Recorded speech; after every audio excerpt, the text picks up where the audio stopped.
All right, David, once again, thanks for making the time for us. You've been in Pittsburgh here today, and what, if anything, has surprised you the most in the wake of this tragedy?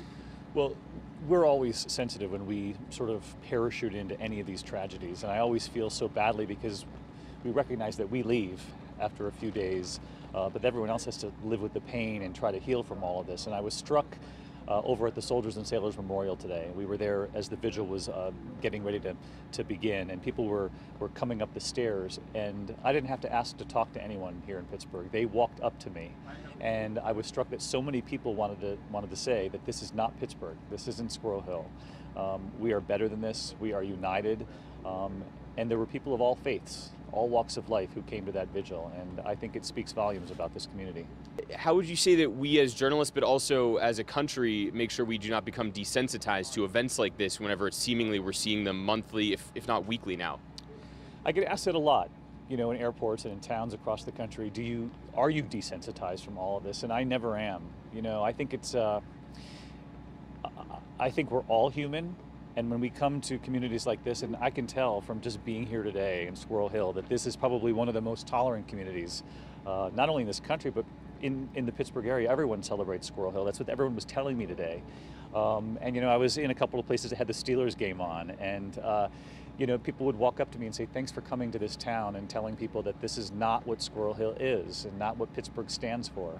So I think as long as you surround yourself with like-minded people, and when I say that, I don't mean politics. I just mean people who look out for one another, who care about one another, and that keeps you from being desensitized in any of these tragedies, in particular the one that we're dealing with right here.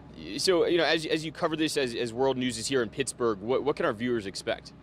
I think we have to keep asking, these are very difficult questions when something like this happens, and we have to make sure that we press, our elected officials on what are we going to do, to make sure that this doesn't happen again. And the president talked about having more security inside the synagogue, that maybe had there been more security, the results would have been better. I think those were the words that he used, and I know that right here in Pittsburgh, there was a strong response to that. People felt very strongly when they heard that, some saying, what are we supposed to do, arm ourselves 24/7?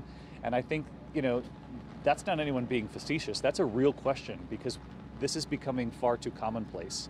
And I think that people don't want communities that are, armed to the hilt to protect yourself. Certainly not on a Saturday morning. I know the synagogue has security from time to time for some of the bigger events, but not on a typical Saturday morning, and not just before, a baby naming ceremony. And it would be hard to imagine a time when we would have to be armed and in places that are secured at 24/7 all the time. I mean, then we'd be heading into a very difficult direction in this country.